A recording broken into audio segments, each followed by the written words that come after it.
கர்த்தருக்கு ஸ்தோத்திரம். எல்லாருக்கும் இந்த நாளிலும் கூட ஆதியாகமும் 2வது அதிகாரம் 1ஆம் வசனத்திலிருந்து வாசிக்கிறதை கேட்போம். ஆதியாகமும் 2வது அதிகாரம்.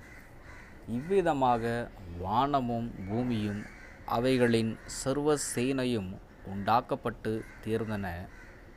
தேவன் தாம் செய்த தம்முடைய கிரியை 7ஆம் நாளிலே நிறைவேற்றி தாம் உண்டாக்கின தம்முடைய கிரியைகளை எல்லாம் முடித்த பின்பு 7ஆம் நாளிலே ஓய்ந்திருந்தார்.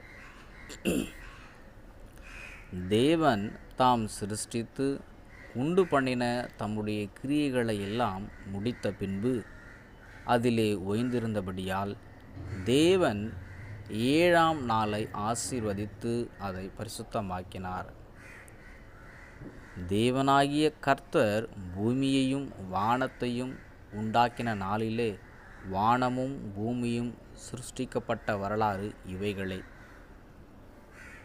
நிலத்தினுடைய சகலவித செடிகளும் பூமியின் மேல் இன்னும் உண்டாகவில்லை. நிலத்தினுடைய சகலவித பூண்டுகளும் இன்னும் முளைக்கவில்லை. ஏனெனில் தேவனாகிய கர்த்தர் பூமியின் மேல் இன்னும் மழையை பெய்ய பண்ணவில்லை. நிலத்தை பண்படுத்த மனுஷனும் இருந்ததில்லை. அப்பொழுது மூடு பனி பூமியிலிருந்து எழும்பி பூமியையெல்லாம் நனைத்து தேவனாகிய கர்த்தர் மனுஷனை பூமியின் மண்ணினாலே உருவாக்கி ஜீவ சுவாசத்தை அவன் நாசியிலே ஊதினார். மனுஷன் ஜீவாத்துமானான். தேவனாகிய கர்த்தர் கிழக்கே ஏதேன் என்னும் ஒரு தோட்டத்தை உண்டாக்கி தாம் உருவாக்கின மனுஷனை அதிலே வைத்தார். தேவனாகிய கர்த்தர் பார்வைக்கு அழகும் புசிப்புக்கு நலமுமான சகலவித விருட்சங்களையும் தோட்டத்தின் நடுவிலே ஜீவ விருட்சத்தையும் நன்மை தீமை அறியத்தக்க விருட்சத்தையும் பூமியிலிருந்து முளைக்க பண்ணினார். தோட்டத்துக்கு தண்ணீர் பாயும்படி ஏதேனிலிருந்து ஒரு நதி ஓடி அங்கேயிருந்து பிரிந்து 4 பெரிய ஆறுகளாயிற்று. முதலாம் ஆற்றுக்கு பைசோன் என்று பேர். அது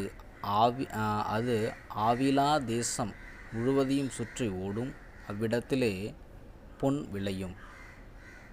அந்த தேசத்தின் பொன் நல்லது. அவ்விடத்திலே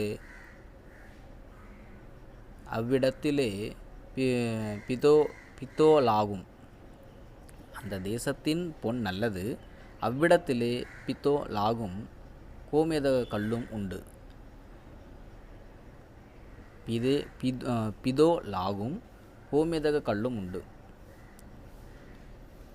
2ஆம் ஆற்றுக்கு கீஹோன் என்று பெயர். அது எத்தியோப்பியா தேசம் முழுவதையும் சுற்றி ஓடும்.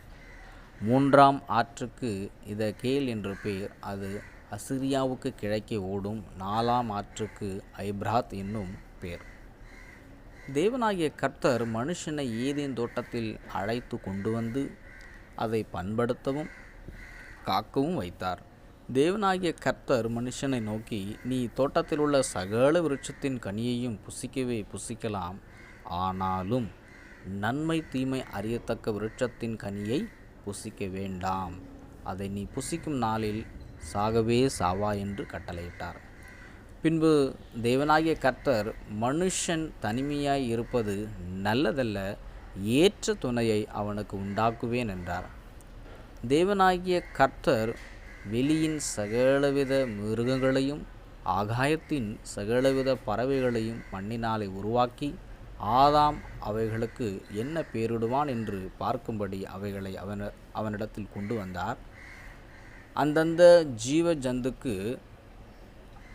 ஆதாம் எந்தெந்த பேரிட்டானோ அதுவே அதற்கு பேராயிற்று. அப்படியே ஆதாம் சகலவித நாட்டு மிருகங்களுக்கும் ஆகாயத்து பறவைகளுக்கும் சகலவித காட்டு மிருகங்களுக்கும் பேரிட்டான். ஆதாமுக்கோ ஏற்ற துணை இன்னும் காணப்படவில்லை. அப்பொழுது தேவனாகிய கர்த்தர் ஆதாமுக்கு அயர்ந்த நித்திரையை வரப்பண்ணினார். அவன் நித்திரை அடைந்தான். அவன் விலா எலும்புகளில் அவர் அவன் விலா எலும்புகளில் ஒன்றை எடுத்து அந்த இடத்தை சதையினால் அடைத்தார்.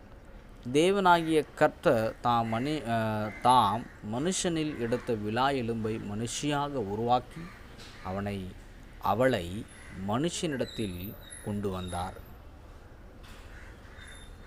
அப்பொழுது ஆதாம், இவள் என் எலும்பில் எலும்பும் என் மாம்சத்தில் மாம்சமாய் இருக்கிறாள், இவள் மனுஷனில் எடுக்கப்பட்டபடியினால் மனுஷி என்னப்படுவாள் என்றான். இது நிமித்தம் புருஷன் தன் தகப்பனையும் தன் தாயையும் விட்டு தன் மனைவியோடு இசைந்திருப்பான், அவர்கள் ஒரே மாம்சமாய் இருப்பார்கள். ஆதாமும் அவன் மனைவியுமாகிய இருவரும் நிர்வாணிகளாயிருந்தும் வெட்கப்படாதிருந்தார்கள். ஆமேன்.